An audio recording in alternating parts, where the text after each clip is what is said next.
Dr. Bradshaw here with Chirocynergy. We're talking about improving low back flexibility and decreasing pain. So we're going to be stretching out the hip flexors. Now there is a psoas muscle in the hip flexor that we're going to focus on today that when loosened up makes a huge difference for how your low back feels. There's a psoas stretch we've done on a different video.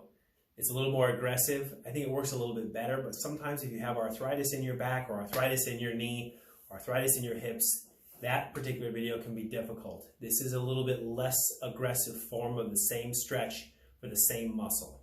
So here's what you're going to do. You're going to use the end of your bed. So here's the end of your bed right here, all right?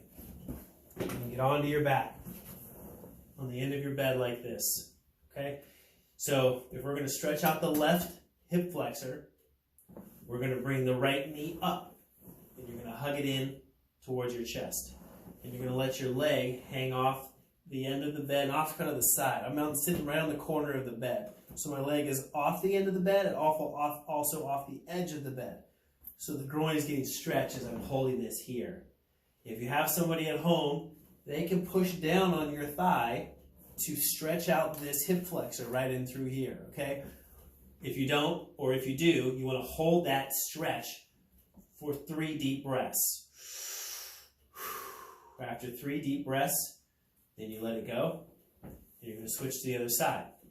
So you're going to get to the edge of the bed, but now you're off to the right corner of the bed. You're going to bring the left knee in. You're going to hold it here, same thing. Let the right leg hang down. If somebody's there to help you, have them push down on your thigh. And again, 3 deep breaths.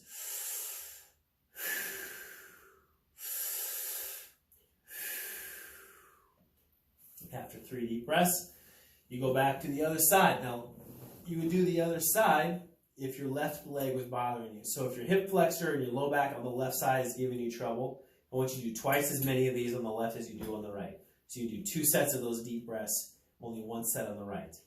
You do that in the morning, the middle of the day, and the evening, so a total of 3 sets. But if you have pretty significant lower back pain and this is really tight, I might have you doing this once an hour. Initially for the first week or 2. Like it can be a point where some muscles are so tight you just can't get away with 3 of these a day. You may have to do 20 a day.